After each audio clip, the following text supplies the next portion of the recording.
Hello मेरे प्यारे साइंटिस्टों, तो कैसे आप सब ठीक ठाक। उम्मीद करता हूँ कि आप सब खैरियत से होंगे। और very good morning, evening, afternoon, rewrite this beautiful lecture. Gram atomic mass का कंसेप्ट करेंगे। देखो किसे कहते हैं, आसान है, कुछ भी इसमें नहीं है।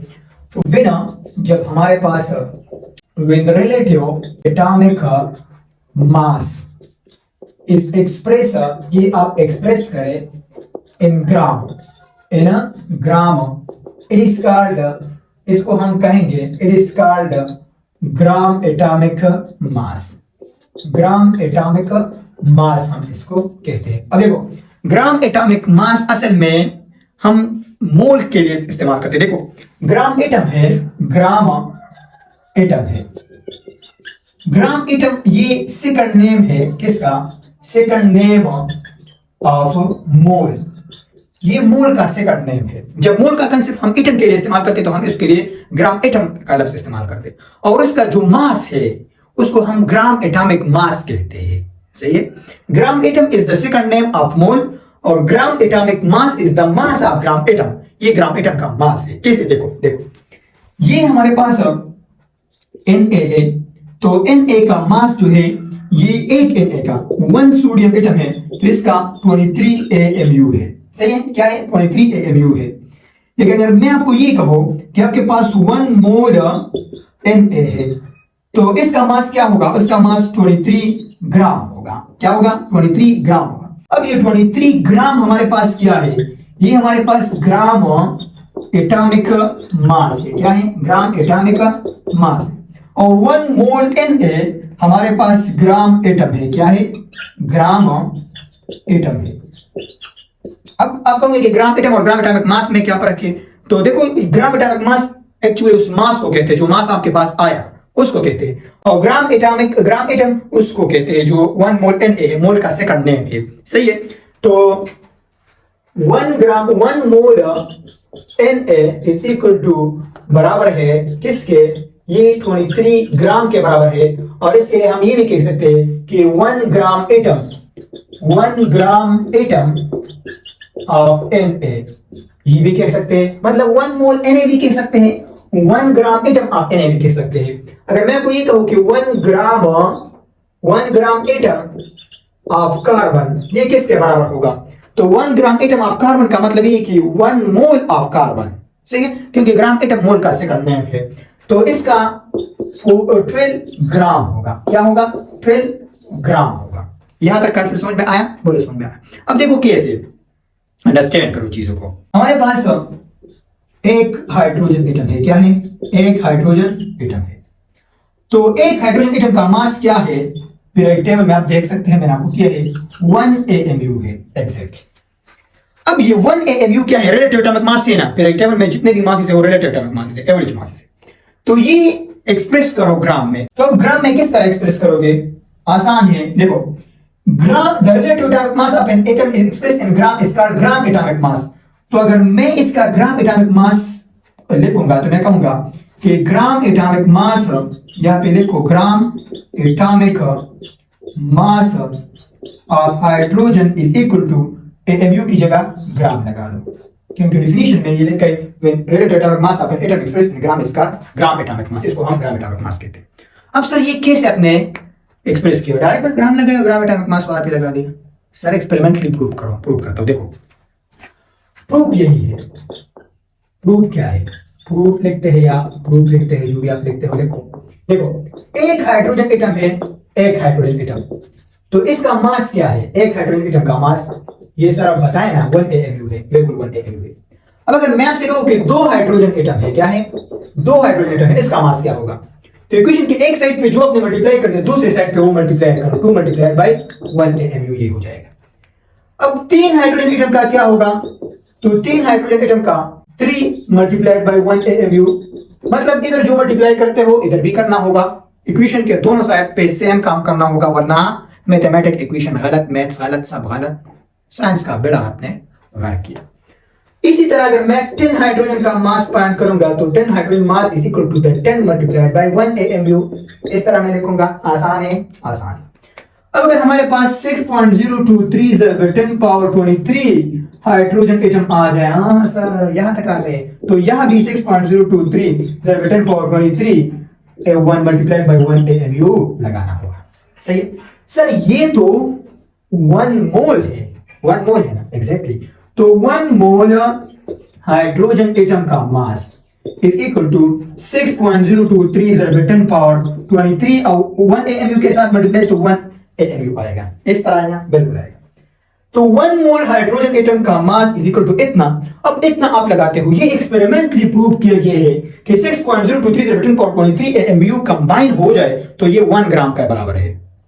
इतने AMU कंबाइन हो जाए तो 1 ग्राम के बराबर है। तो 1 mole hydrogen atom is equal to 1 gram. ये किसके बराबर हो गया? 1 ग्राम के बराबर हो गया। अब मैंने आपको बताया था कि हाइड्रो एटम के केस में या मोल का सेकंड नेम ग्राम एटम भी है, ग्राम मॉलिक्यूल भी है, ग्राम फार्मूला यूनिट भी है, ये मैंने आपको बताया था। सही है, तो मैं इस तरह लिख सकता हूं, इसकी जगह ये एटम है तो 1 gram atom, 1 gram atom of hydrogen is equal to 1 gram, इसके बराबर है, ये भी है। अब ये जो मास आ गया, देखो ग्राम एटॉमिक मास ऑफ हाइड्रोजन, ये मास जो आ गया ये ग्राम एटम से आ गया, तो इस मास को हम कहते हैं हमारे पास ग्राम एटॉमिक मास है, किसका? Of hydrogen atom. तो gram atomic mass of hydrogen atom का है। अब किसी भी एटम का अगर आपसे कोई पूछे तो आप उसकी जगह AMU की जगह ग्राम लगा दे। सपोज मैं आपको कहता हूं कि मुझे बताओ कि 1 ग्राम एटम ऑफ कार्बन किसके बराबर होगा? तो फिर AMU है, लेकिन यहां पे मैंने ग्राम एटम लगा दिया, तो डायरेक्ट लगा दो कि 12 ग्राम के बराबर है। इस तरह आप लिख सकते हो। इसकी जगह देखो, इसके अलावा आप ये भी लिख सकते हो कि 1 मोल कार्बन एटम किसके बराबर है? ये भी 12 के बराबर है, 12 ग्राम के बराबर है, ये भी आप लिख सकते हो क्योंकि ये मोल का सेकंड नेम है ग्राम एटम। इसके अलावा ये भी लिख सकते हो कि 6.023 10 पावर 23 कार्बन एटम का मास किसके बराबर है? ये भी 12 ग्राम के बराबर है, ये भी आप लिख सकते हो। आसान है, कुछ भी इसमें नहीं। यहां तक कंसेप्ट समझ में आया? बोलो समझ में आया? शाबाश, इसको लेके थोड़ा और कंसेप्ट करते हैं। तो 1 gram atom of carbon 12 gram, इसकी जगह मैं ये भी लिख सकता हूं 1 mole of carbon is equal to 12 gram. 6.023 10 power 23 carbon atom is equal to 12 gram. ये तीनों जो है एक जैसे है, लेकिन यहां पे ग्राम एटम हम सिर्फ इसलिए इस्तेमाल करते हैं क्योंकि स्पेसिफाइड हो गया, ये मास हमने एटम का कैलकुलेट किया, तो फिर मोल के लिए हम ग्राम एटम इस्तेमाल करेंगे। मतलब मोल का कंसेप्ट अगर आप एटम के लिए इस्तेमाल करोगे तो इसके लिए ग्राम एटम इस्तेमाल करो। मोल का कंसेप्ट आप मॉलिक्यूल के लिए इस्तेमाल करते हो तो इसके लिए ग्राम मॉलिक्यूल का लफ्ज इस्तेमाल करो। और अगर मोल का लफ्ज आप फार्मूला यूनिट के लिए इस्तेमाल करते हो तो इसके लिए ग्राम फार्मूला लफ्ज इस्तेमाल करो। यहां तक कंसेप्ट समझ में आया? बोलो समझ में आया? अब शाबाश, देखो मैं इन सब को इस तरह लिख सकता हूं कि 1 mole of carbon is equal to 1 gram atom of carbon is equal to 6.023 10 power 23 carbon atom is equal to 12 gram. इस तरह लिख सकता हूं, बिल्कुल लिख सकता हूं। तो बाज बुक में इस तरह एक लंबा भी लिखा होगा, अपने डरना नहीं, सबसे पहले अपने घबराना नहीं। तो ये सब जो है आप लिख सकते हो, 4 को आप लिख सकते हो। यहां तक कंसेप्ट समझ में आया? बोलो समझ में आया? अब कुछ एटम करते हैं, उसका ग्राम एटॉमिक मास करते हैं, डायरेक्ट उसको लिख लो फटाफट, शाबाश। देखो सिमिलर कंसेप्ट हम इस्तेमाल करते हैं कि अगर आपसे कोई पूछे कि 1 कार्बन का मास क्या है, 1 कार्बन एटम का मास क्या है, तो आप उसे बताओगे कि इसका मास जो है ये बराबर है 12 AMU का। किसके बराबर है? 12 AMU के बराबर है। अब अगर मैं आपसे कहूं कि 1 ग्राम एटम ऑफ कार्बन किसके बराबर है, तो आप बताओगे कि 12 ग्राम के बराबर है। सर मुझे ये भी प्रूव करो, क्योंकि हाइड्रोजन के केस में तो 6.023 AMU आता है, इसके केस में कैसे आएगा? तो देखो 1 कार्बन एटम का मास इतना है, 2 कार्बन एटम का मास कितना होगा?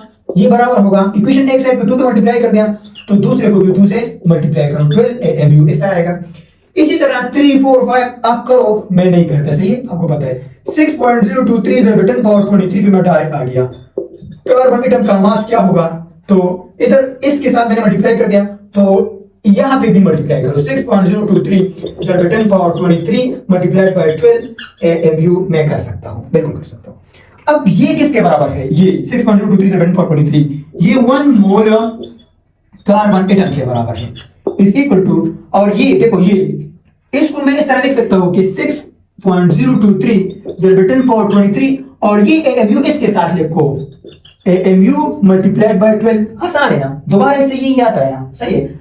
अब देखो 1 mole carbon atom is equal to, इसका मास इतना AMU आ जाए तो किसके बराबर होगा? 1 ग्राम का सर, एग्जैक्टली। तो 1 ग्राम मल्टीप्लाइड बाय 12, तो क्या आ गया सर? 12 तो आ गया, एग्जैक्टली। 1 मोल कार्बन एटम का mass is equal to 12 gram. Experimentally proof हो गया या नहीं? अब देखो 1 मोल है सर, 1 ग्राम एटम तो नहीं, बताया ना कि मोल के लिए हम ग्राम एटम का कांसेप्ट भी इस्तेमाल करते हैं, क्योंकि ये भी एटम है। तो इसकी जगह मैं ये भी लिख सकता हूं कि 1 gram atom of carbon is equal to क्या है? 12 ग्राम के बराबर है। किसके बराबर है? 12 ग्राम के बराबर है। और इसका ये जो मास है ये क्या है? ये ग्राम एटॉमिक मास है। क्या है ये? हमारे पास ग्राम एटॉमिक मास है, ग्राम एटॉमिक मास है। आपको एक और भी बताओ, इसको मोलर मास भी कहते हैं। क्या कहते हैं? Molar mass. मोलर मास हम इस वजह से कहते हैं कि किसी भी 1 मोल चीज का मास मोलर मास कहलाता है, तो हम इसको मोलर मास भी कहते हैं, ये भी याद रखो। सही है? 1 ग्राम एटम ऑफ कार्बन इतना बराबर है। अब इसी तरह आप मुख्तलिफ एटमों के लिए फाइंड कर सकते हो इस कैलकुलेशन के थ्रू। आप फाइंड करें, मुझे कोई जरूरत नहीं फाइंड करने की, आपको तरीका सुना बता दिया। अब देखो यहां पे मैं लिखूंगा कि ग्राम एटम, ग्राम एटम, यहां पे मैं मोल लिखूंगा मोल में। सही है? यहां पे मैं उसका एवोगाड्रो नंबर लिखूंगा कि कितना एवोगाड्रो नंबर इसमें होगा, Na से रिप्रेजेंट करता हूं। और यहां पे मैं लिखूंगा मास। क्या लिखूंगा? इसका मास। और कौन सा मास? इस मास के लिए हम क्या इस्तेमाल करते हैं? ग्राम एटॉमिक मास, GA मास, ग्राम एटॉमिक मास।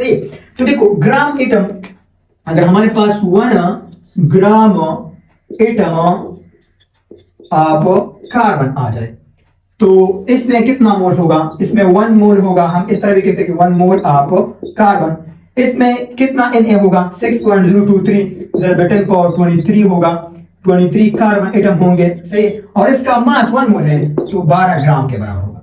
इसी तरह अगर हमारे पास 1 ग्राम एटम ऑफ ऑक्सीजन आ जाए, सिर्फ ऑक्सीजन आ जाए, ठीक है, ऑक्सीजन, तो इसमें भी 1 मोल आप ऑक्सीजन होंगे। मैं ऑक्सी लिखूंगा, ऑक्सीजन, इसी सिर्फ ओ लिखूंगा तो आप कहेंगे कि ये 0 है, तो ऑक्सीजन है। और इसमें भी 6.023 10 पावर 23 ऑक्सीजन एटम होंगे और इसका मास 16 ग्राम है। इस तरह आप पाठ कर सकते हो। इसके अलावा मैं लिखूंगा, एक और भी लिखो, बाकी आप खुद लिखो। सही है? देखो हमारे पास 1 ग्राम एटम ऑफ नाइट्रोजन है। चलो सही है? Sodium, oxygen, sulphur, phosphorus, helium, neon, krypton, neon, आप सब ले सकते हो। तो इसका ये 1 ग्राम एटम ऑफ नाइट्रोजन की जगह हम लिख सकते हैं 1 मोल ऑफ नाइट्रोजन एटम। और इसमें 6.023 10 पावर 23 नाइट्रोजन एटम होंगे। और इसका मास क्या होगा? इसका मास 14 AMU, तो AMU की जगह मैं ग्राम लगाऊंगा, तो ये 14 ग्राम होगा। ये टेबल बनाओ। अगर इसका कंसेप्ट आपको समझ आया है तो ग्राम एटम आपको समझ में आया है। यहां तक कंसेप्ट समझ में आया? बोलो समझ में आया। अगर कोई भी क्वेश्चन हो तो कमेंट सेक्शन में आप कर सकते हैं। मिलते हैं नेक्स्ट लेक्चर में, तब तक के लिए पढ़ाई करते हैं। All the very best.